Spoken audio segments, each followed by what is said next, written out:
Assalamualaikum warahmatullahi wabarakatuh. Berjumpa kembali dengan materi pembelajaran IPS kelas 8. Semoga pada saat ini kita senantiasa berada dalam keadaan sehat dan tetap semangat menjalani kegiatan belajar saat ini. Baiklah, pada kesempatan kali ini kita akan membahas materi yang berhubungan dengan keunggulan dan keterbatasan antar uang dalam permintaan, penawaran, dan teknologi. Untuk materi kali ini, tujuan pembelajaran yang diharapkan kepada Ananda sebagai peserta didik adalah mampu mendeskripsikan serta menyajikan data keunggulan dan keterbatasan antar uang dalam permintaan, penawaran, dan teknologi. Baiklah, kita bahas materi yang pertama, yaitu yang berhubungan dengan keunggulan dan keterbatasan antar uang dalam permintaan. Apa itu permintaan? Jadi permintaan adalah keinginan yang disertai oleh kemampuan untuk membeli barang atau jasa pada tingkat harga dan waktu tertentu. Permintaan ini dilakukan untuk memenuhi segala kebutuhan hidup, di mana sebuah barang dan jasa sebagai alat pemenuhan kebutuhan dapat dimanfaatkan untuk keberlangsungan hidup. Keunggulan dan keterbatasan antar uang dalam permintaan itu dapat terjadi karena adanya perbedaan potensi sumber daya ekonomi yang dimiliki setiap wilayah.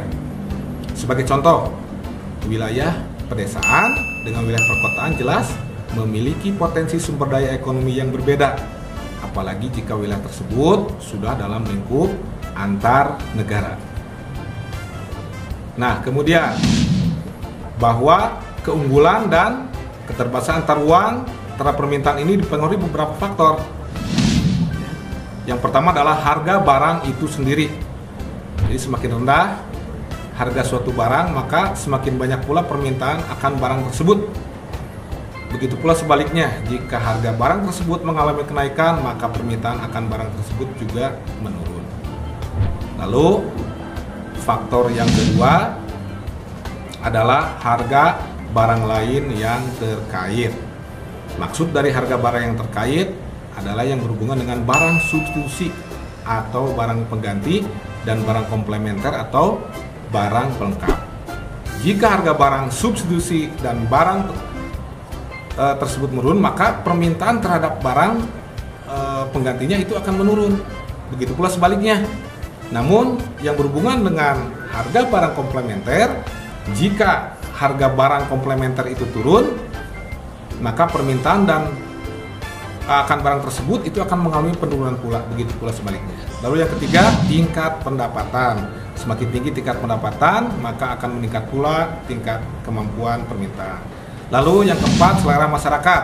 Jika selera masyarakat terhadap suatu barang itu meningkat, maka tingkat permintaan terhadap barang juga akan meningkat. Lalu yang terakhir, jumlah penduduk. Semakin tinggi jumlah penduduk di suatu wilayah, maka semakin tinggi pula permintaan terhadap suatu barang. Begitu pula sebaliknya, ya, jika penduduknya di suatu wilayah rendah, maka tingkat permintaan terhadap barang di wilayah tersebut juga akan rendah. Baik, selanjutnya adalah keunggulan dan keterbatasan antar uang dalam penawaran. Apa itu penawaran? Penawaran adalah keseluruhan jumlah barang yang tersedia untuk ditawarkan pada berbagai tingkat harga tertentu dan waktu tertentu. Penawaran ini dilakukan untuk memenuhi penyediaan barang dan jasa yang dibutuhkan. Barang dan jasa yang disediakan untuk memenuhi kebutuhan. Itu dilakukan melalui proses produksi. Jadi pelaku penawaran ini disebut juga produsen atau bisa juga penjual yang melakukan ini. Lalu keunggulan dan keterbatasan antar uang dalam penawaran itu juga sama dipengaruhi oleh berbagai potensi sumber daya ekonomi di wilayah masing-masing.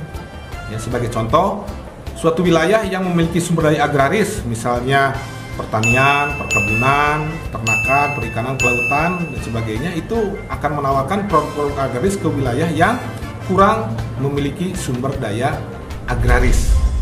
Seperti itu. Nah, keunggulan dan keterbatasan antar ruang terhadap penawaran ini dipengaruhi beberapa faktor. Yang pertama, harga barang itu sendiri. Ya. Jadi jelas di sini semakin tinggi harga barang, akan semakin tinggi tingkat permintaan yang dilakukan produsen atau penjual. Ya. Dengan tujuan untuk memperoleh laba atau keuntungan. Lalu yang kedua adalah harga barang pengganti atau barang substitusi. Jadi apabila harga suatu barang meningkat, maka penawaran terhadap barang pengganti akan mengalami peningkatan. Ya, karena penjual akan menawarkan barang pengganti sebagai alternatif barang utama yang mengalami kenaikan. Contohnya harga kopi, ya, yang apabila meningkat itu akan menyebabkan harga barang penggantinya, misalnya teh, ya, itu akan terlihat lebih rendah, maka penjual akan menjual teh dengan penawaran yang lebih banyak. Yang ketiga adalah biaya produksi. Jadi biaya produksi ini berkaitan dengan segala biaya yang dikeluarkan dalam melakukan produksi suatu barang, ya, seperti membeli bahan baku, menggaji karyawan, gitu ya, lalu biaya bahan penong dan sebagainya. Nah, apabila biaya produksi ini meningkat, maka harga barang yang ditawarkan itu akan tinggi, sehingga produsen akan menawarkan produknya dalam jumlah yang lebih sedikit. Lalu faktor keempat adalah teknologi. Ya, teknologi yang modern itu akan memudahkan produsen untuk memproduksi suatu barang atau jasa. Ya, teknologi memberikan kemudahan, ya, dalam produksi barang.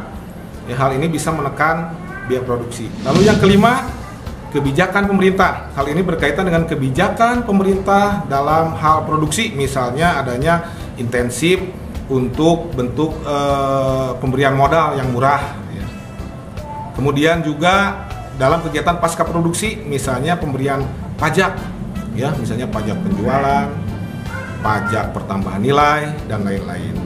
Ya.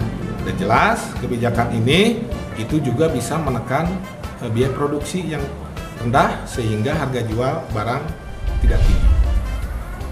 Lalu bahasan yang ketiga adalah keunggulan dan keterbatasan antar ruang dalam teknologi.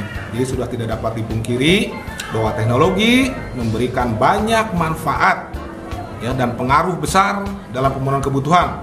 Teknologi diciptakan untuk memberikan kemudahan, ya, memberikan kecepatan yang tinggi dalam pemenuhan kebutuhan.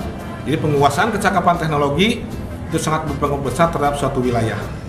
Ya, kerjasama antar wilayah dalam mengembangkan dan menerapkan teknologi kekinian itu akan mempercepat pencapaian manfaat yang lebih luas. Nah, demikian anak-anak sekalian, materi pembelajaran kita saat ini. Semoga anak-anak dapat mengikutinya dan memahaminya. Kemudian setelah meliterasi kembali materi ini, silakan Anda untuk melaksanakan evaluasi, yaitu silakan jawab beberapa pertanyaan di bawah ini. Yang pertama, berdasarkan pemahaman Anda, uraikan keunggulan dan keterbatasan antar ruang yang terdapat di wilayah pedesaan dan perkotaan. Kemudian, yang keduanya, mengapa keunggulan dan keterbatasan antar ruang dalam permintaan, penawaran, dan teknologi akan berpengaruh terhadap interaksi antar wilayah. Semoga bermanfaat materi kita kali ini. Terima kasih Anda telah menyimak. Selamat belajar. Jangan lupa pesan dari Ki Hajar Dewantara bahwa dengan ilmu kita menuju kebahagiaan. Demikian, wassalamualaikum warahmatullahi wabarakatuh.